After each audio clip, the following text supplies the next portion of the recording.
Hey everyone, we're back with Neil Mason, regular co-host here, chiming in on the celebrities' birthdays, personalities, and psychological behavior based on him being a PPA evaluation expert.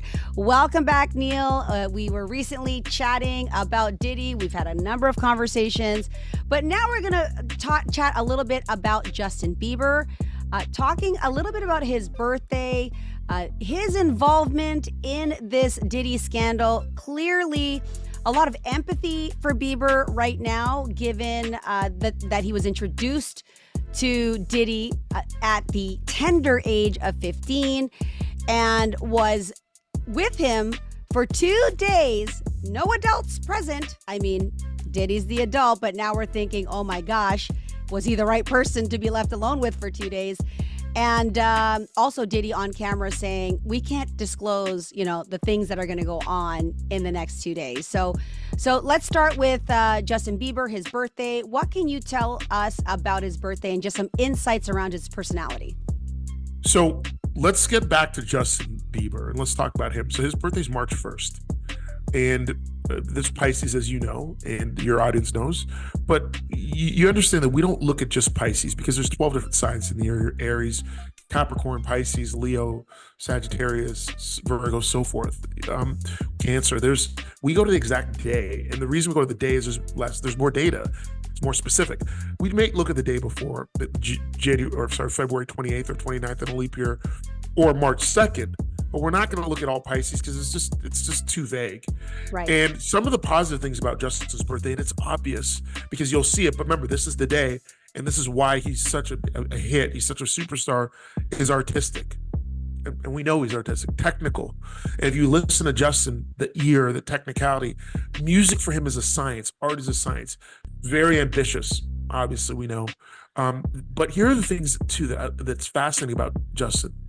Spiritual and sensual. So it's like the music moves him. It's the energy, the vibe, the senses. So when he writes love songs, when he writes songs about being heartbroken, he's really sensual, really affectionate. He feels deeply.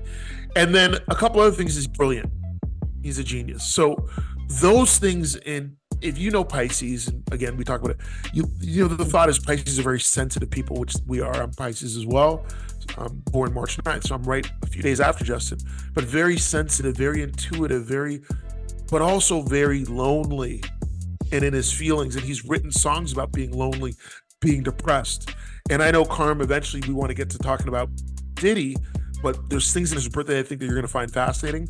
No, for sure. Let's hear all about Justin, because I think knowing Justin's personality at his core will give us some insights to, again, how a person like Diddy was able to, conceivably take advantage of this young man, and then the resiliency of Justin having to overcome that. He has now turned to Jesus, a Christianity. He's a devout Christian. I don't know which denomination he's part of. I forget which church, but I've been listening and watching and hearing him. And to your point, he really cares. He has described himself as broken. He feels like he's like everybody else. He is not this person that, on the severe contrast of Diddy being wowed by fame and throwing out money. Like, look at Justin's, like,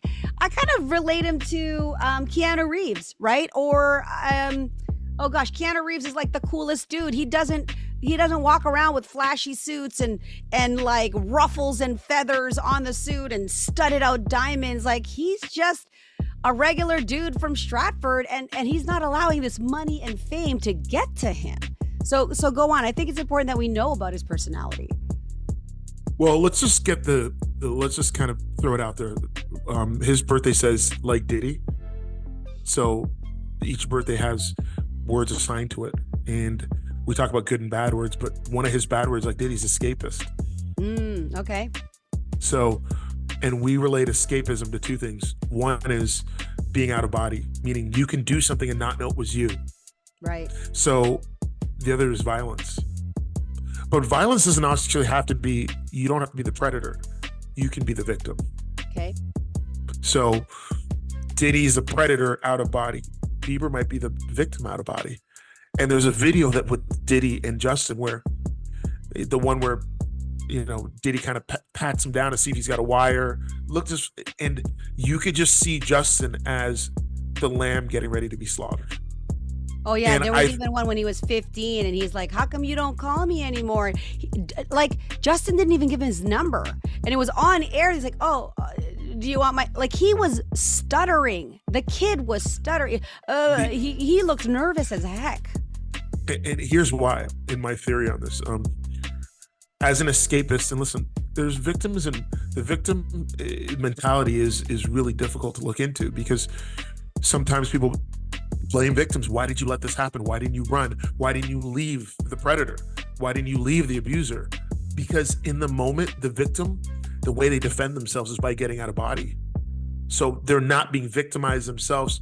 It's something else, it's somebody else, and they're watching themselves being victimized. And then when they do it as a survival mechanism, and then when they come back to life, if you will, sometimes they don't even remember it, or they blocked it out, or they've escaped from it. So Justin has the ability, number one, to be the ultimate consummate to a predator. And not only the age, and not only the power at the time, but the sheer force and dominance of Diddy. And Justin, in a couple more of his words, he's really emotional and very irresponsible and very sensual. He actually felt in a certain time that Diddy was there, was safe, was a protector. And then in the other sense, it's, oh my goodness, I could be in danger here, so let me protect myself. So yeah, I think there is this feeling that he's torn by the, okay, I see how this person literally helped to, like, I am who I am today because of those connections and because those doors opening. And I am, who I am today because I was also, shown this other side. And in his song Lonely, where if you really dissect the words, and he even talks about how the people that you're supposed to love you and care for you, all the money and fame at an early age, but yet he feels like nobody gave a crap at the end of the day. He was just, a means to an end for some people, a decoy, a whatever it is. But he didn't really feel loved or welcomed. And in the Apple interview, where he was literally saying the industry was dark, and he almost, if it wasn't for his faith, he wouldn't even know if he'd be here, and which is why he was so adamant about protecting young artists like Billie Eilish in particular, saying, I just want to protect her. I don't want anybody to go through what I went through. Like, it's like whatever it is that he went through, he's like, I don't want that on my worst enemy. So reading between the lines, whatever he did or experienced are things that normal folk don't have to go through, right? And hearing the accusations that Diddy is saying, the initiation to the price of what's the real price of being in the industry, what's the real price of going to one of his parties, backdoor entry, whatever that is. We don't know for sure if Justin participated in that or not, and it's really sad to think of, but whatever happened to him was quite traumatic. Yeah, but I don't think it's about the act. I think attaching the sexual act to it, I think, is missing the point. It's about the consciousness. It's about because for guys like Bieber and Diddy, sex for them is man, woman, man, woman. That's not the point. It's about dominance, and it's about dominating and being dominated. And right. One of Justin's words is amoral, which is he would do anything for fame and power. But he's an escapist, which means that sometimes he's doing it out of body. So I think part of why you feel for Justin is because he couldn't help himself. And he was the perfect... See, and this is a theory that I hope doesn't get us banned on Facebook. I actually think the world is designed perfectly. And, I live in a neighborhood with coyotes, and they run around, and you think, well, why don't they just get rid of all the coyotes? Well, because the coyotes eat the rabbits. And if you got rid of the coyotes, then the rabbit population might multiply without being kept in check. But the coyotes eat the rabbits, and so forth. It's the circle of life, right? It's yeah, but so there are actually needs for every predator to be a victim in a weird way. And I know it's controversial to say that. I'm not saying the victim deserves it, but I'm saying I think the way the world works is there are meant to be people who are predators and perpetrators, and then there's meant to be people who are victims. I think Diddy the argument here is to your point, I can understand you saying that because there are people that exist who are those things, and that's why we have jails everywhere in the world and we have a legal system. But I think people want to have and exist in a world where we don't have predators, where we don't have robbers and looters and people that are going to, harm us, hurt us, manipulate and whatever. I want to live in that world. That's the world I want to live in. I'm aware I don't, but I hope that through our conversations and the awareness that we have, that people will, give that up. I don't know if that's ever going to happen, but but you think about the world, and I know a lot of people, the conspiracy theorists, talk about the world order. Okay, so let's say there's a world where there's no crime. Okay, well then there's no police, then there's no lawyers, right? Then there's no jails. The world we live in is designed around money, and there's a certain percentage of people that are just, I don't want to say bad people, but they do bad things. Yes. And there's a certain amount of people who like being around people who do bad things. So you look at back to Diddy and Justin, I think this is more complex than people realize, because Justin wasn't just a victim, because it's hard to call somebody worth $300 million a victim, right? But it's more than that now, but it's hard to say he's a victim, but yeah. I think that him and Diddy are actually the same person, but both the opposite side of the coin. That Diddy's a perpetrator for the benefit of Diddy and will do whatever Diddy wants for the benefit of Diddy. But I think Justin's actually, for the benefit of Justin, was easily, unlike Cat Williams, who said, hey, you can't buy me. Justin was very comfortable selling his soul, but maybe not at an age where he could consent for his soul to be sold. Right. Yeah. But it was perfect million. though. Yeah, it was actually designed that way. And when I look at birthdays and I look at people, so the difference between what I do, Carm, and what a therapist does is, at a certain level, the therapist will assign blame. They say they don't, but there's somebody who says, well, hey, that person was maybe the bad person, or that you're the victim. Like, they may not say it that way, but that's kind of understood. You got to leave the bad person. I look at it differently. I look at Justin's music is perfectly created by someone is eternally tortured. And Diddy's is a torturer, but he's also a hit maker. So I think studying Justin, and by the way, not just the March 1st side of it, the 1994 portion of when Justin was born, a couple of his words are amoral and compulsive, but also brilliant and gutsy.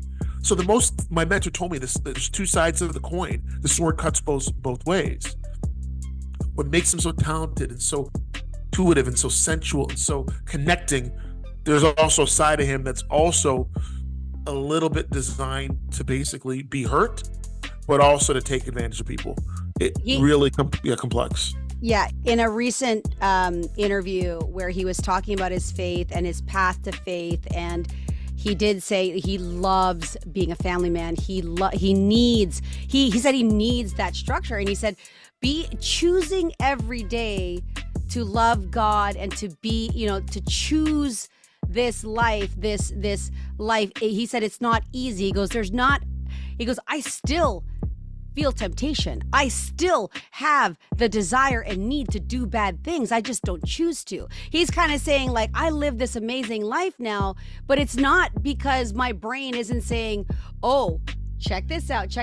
So he has admitted to the fact that, he's a normal human being. We all, like, it's kind of like if you're at the cash register, you give the person $20 and they give you change for a 50, or you give them 10 and they give you change for 100 or whatever. They give you more change than you have back, and you're left with, oh shit, do I keep this money and not say anything, or do I give it back? Right? There's that impulse of, it gave me $20 back. The cash register is not going to add up, but it could be that small, or it could be something really, really big. But it's interesting the insights that you have. So well, let me give you some more into Justin. His birthday, March 1st, talks about appetite, and not just appetite for food, which he actually has a problem with. People with his birthday battle with food addiction. You may not see it with him, but you see it with other people born in and around his birthday, that food is a real issue for him, and good food and eating well. But food for him is a sensation. But also, he's a sex addict. But not only sex in the sexual way, which P. Diddy is, but more in a sensuous way.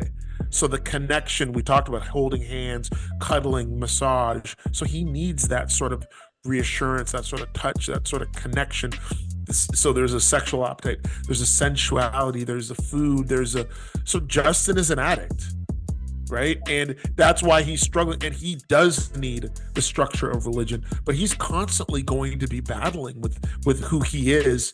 And I lead it to the birthdays. But then you look at when he was younger and as a child, right, and going from 13, 14, 15, all the way up to when he made his hundreds of millions of dollars, he didn't have the ability to make those decisions because the temptation was not only there, but it was actually, he was actually satiated financially, right, sexually, sensually. Well, he's choosing to be silent. I think part of that silence is because he's, call it not reformed, he's living he's out of this major limelight right now because he has a new baby, Jack Bieber Blues. He's did his vows, married 6 years, wife at home. He's really wanting to live more of that normal life.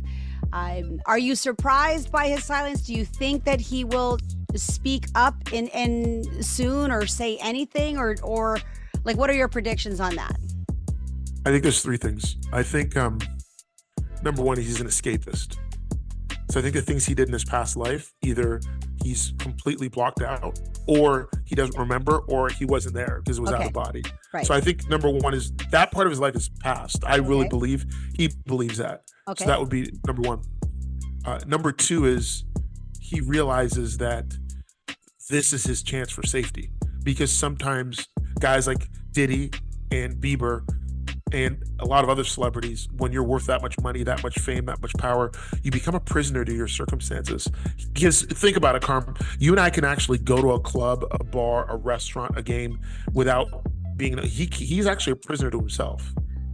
So yeah, I saw the evolution of when he was 13. Oh, hey guys, what's up? And like to the paparazzi, and he thought it was cool. And then progressively, and he's like, "God, can you please? Can I just be with my wife, right? Like, please, like pleading. You can see him, but you see the involvement of like it was all cool then, and now it's like he feels it's a complete invasion of his privacy. So I get that he does feel like a prisoner in that sense. Well, and I'll take it a step back. Let's say his name was John Biebs, just a guy. What I've done the research with my studies, and I've studied hundreds of people born on each birthday, but I know right now I can name you 3 or 4. I'm working with clients who are dating men with this exact same birthday, so I know them well. If he was John Biebs, just a carpenter, a butcher, a bus driver, a teacher, he would be battling himself, because this birthday battles with self-esteem, depression, self-worth, addiction. They battle sex, cheating on their partners. Right. And on top of that, now he's Bieber, who's living in the prison of celebrity. So that's number one, is I think he doesn't know, he's escaped from it. Number two is he needs God, he needs religion, he needs family, or else. And then number three is, I don't want to say he's guilty of committing crimes, because I don't know. But he's guilty of being present to this. He knows where the bodies are buried. He's seen it. And if compelled, meaning not under oath, but if compelled, meaning if he ever had to answer to this while he has the ability to lie, I think he's just hoping that his name doesn't get dragged into this, because he knows what happened and he was there. 100% I believe that, unequivocally. Well, wow, them some words, Neil. Well, and you know, it's not. I love that. You know, I want to have conversations with people who have a stance and an opinion, right? Like and and you and I both have been in the industry. We've studied the industry.